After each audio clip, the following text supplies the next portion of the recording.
time, we bring the special meeting of the Stigler Board of Education on January 25th, 2018 at 6:59 p.m. To order. Members present are John, David, Jennifer, and Susie. This time, we move on to agenda item number 3. Board to take action on the employment of Stephen L. Smith Corporation as financial consultants to the school district for the 17-18 fiscal year. Motion. I make a motion we employ Stephen L. Smith Corp. For financial consultant for the 17-18 school year. Motion made by John, seconded by Jennifer, for the board to take action on employment of Stephen L. Smith Corporation as financial consultants to the school district for the 17-18 fiscal year. John? Yes. Jennifer? Yes. David? Yes. And Susie, yes. Agenda item 4. Board to consider and take possible action in the absence of Kenny Whitson and clerk to appoint acting clerk John Turntine for the school district to execute any and all documents pertaining to the calling of a special election to authorize general obligation bonds. I make a motion we appoint John Turntine to serve as acting clerk during this special meeting. I'll second. Okay. David, motion made by David, seconded by Jennifer, for the board to consider and take possible action to appoint John Turntine clerk for the school district for all documents pertaining and calling of the special election to authorize general obligation bonds. David? Yes. Jennifer? Yes. John? Yes. And Susie, yes. Action item 5. Board to consider and take action on resolution authorizing the calling and holding of a special election to be held in the school district to authorize the issuance of general obligation bonds. Andy Davis is here from Stephen L. Smith. I'll pass out the bond schedules again. When I was here at the last board meeting, we looked at a few different bond options, and I think they're all kind of narrowed in on the one that we thought would be the best and fit the best. So I'll kind of cover that here somewhat briefly. So just like last week, I won't spend too awful long. I'm going to give you guys an opportunity to answer any questions in case you thought of any since last time. But the election date we're looking at is April the 3rd. So that'll be the election date that we're looking at in the resolution tonight. The important numbers here on our bond schedule, up in the top left, you'll see $12,290,000. That will be the vote total. So when you go to the ballot, that's the number you'll see on the ballot box, $12,290,000, just in the form of one question. So it'll be one ballot question there. Like we talked about, we're doing this in the form of what's called a series bond issue. And what that means is you're going to vote all $12.29 million at one time, but you're going to sell a little bit each year over a series of years or a number of years. We do that for 2 reasons.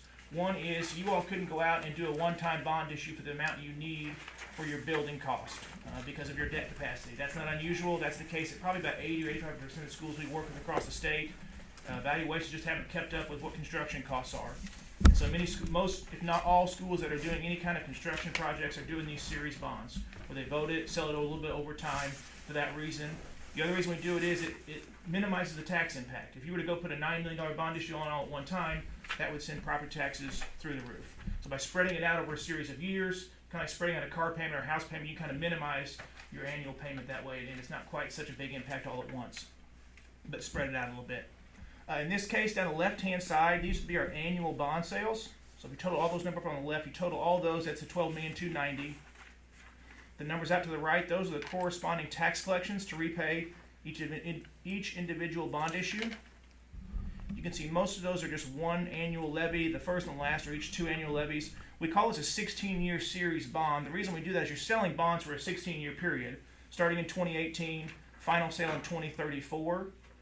But because the first and the last are a little bit longer term, they're each 3-year bonds. The first one's 2-year, last one's a 3-year. It actually would be on the tax rolls for a total of 19 years. But in 2 of those years, it would drop off a little bit from the tax rate we're looking at. So the 16-year series bond, in terms of how long you're selling bonds for, actually stays on the tax rolls for a total of 19 years. And of course, you guys right now don't have any bonds outstanding, so there's no debt to speak of. Because it is repaid by property taxes, any debt you put on is going to create some sort of tax impact. And so if you look at the bottom of this sheet, you'll see the very first column there, 0 mills. This is sinking fund mills, which is what you collect to repay debt. So you have none now, so you're at 0. And this would take us to 16 mills, and then it would stay flat there, basically right at that 16 mil mark throughout the life of that. Again, you see the last year it starts to pay off a little bit and dips down some, so the last year it would drop some. But for the most part, you're going to stay flat at 16 mils throughout the life. And most people don't know what a mill is, so we break that into dollars and cents. So if you flip to page 2, We'll talk about what that means in terms of dollars. So on the right-hand side here, then we've got dollars and cents. And so this first column here on the right-hand table is what you would pay in property taxes now. The second column is what you would pay should the bond issue pass. And then we break that down into monthly or an annual and a monthly increase. And so we always just bold $100. It's a nice round number, fairly easy to multiply out by whatever your personal property taxes are. So if you pay $100 in property taxes now, it would be about a $20 annual increase, or about $1.72 a month should it pass. Again, that's per 100. So you can see on that chart, if you pay 500 or 700 or 1,000, whatever that is, you can multiply that out. And this is a thing that we use pretty often when talking with patrons to let them know exactly what it's going to cost them should the bond issue pass. We don't really talk about mills as much unless somebody really wants to, but most people don't care what a mill is. They want to know what's it going to cost me. So usually we'll use this chart, put any kind of flyers you want to put out or publications out in the public. We can even laminate these and shrink them down a little bit, give them to you all. You can carry them around in your wallet or your purse. And as people ask you, hey, what's it going to cost me? You can pull it out and say, what do you pay now? And they can look individually. Okay, I pay about this much. Well, then it'll be about this much of an increase for your personal property taxes.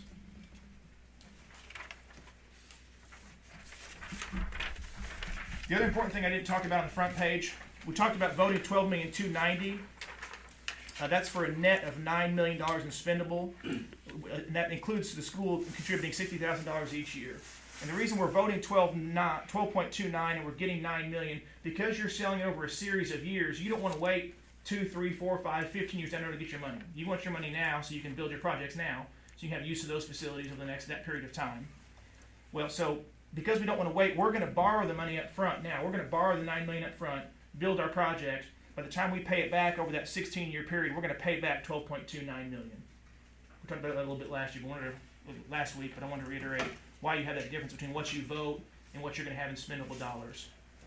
And we've been pretty conservative on the estimation, both on our interest rates we're estimating, been very conservative, and on our growth projections, been very conservative as well. So more often than not, I wouldn't ever promise it, but more often than not, you end up with a little bit more than that. That's the number you told us you need spendable. That's kind of our hopefully worst case scenario of what you'll have in spendable dollars. Typically though, should rates hold, which there's no indication they're going to go up anymore, and they have just here recently, we should be able to get a little bit more than maybe that $9 million amount, if you all need it and want it.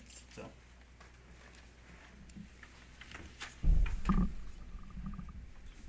That was a lot pretty quickly, but again, I know we went over this last week. I don't want to be too redundant, but if you have any questions, if you thought anything since last week, I'd be happy to answer those. And you said that's with the $60,000 per year from. Yes, that is the school contributing their portion of $60,000 each year. Correct. Up to $60,000. Yes, I believe that's what we talked about. Yeah.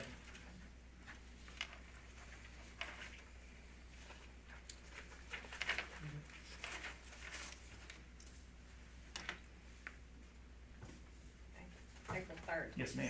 April 3rd. We would take care of getting it filed with the election board. It's got to be filed by next Thursday, so we take care of all that for you. So a little bit's got to be posted to your website. We'll take care of getting the information that goes on your website. We take care of the newspaper publications as well. So from this point forward, all you have to do is I'll help you get it on your website. But other than that, there's no more action. It's just a matter of campaigning. We can help you with that as much or as little as you want us to. So.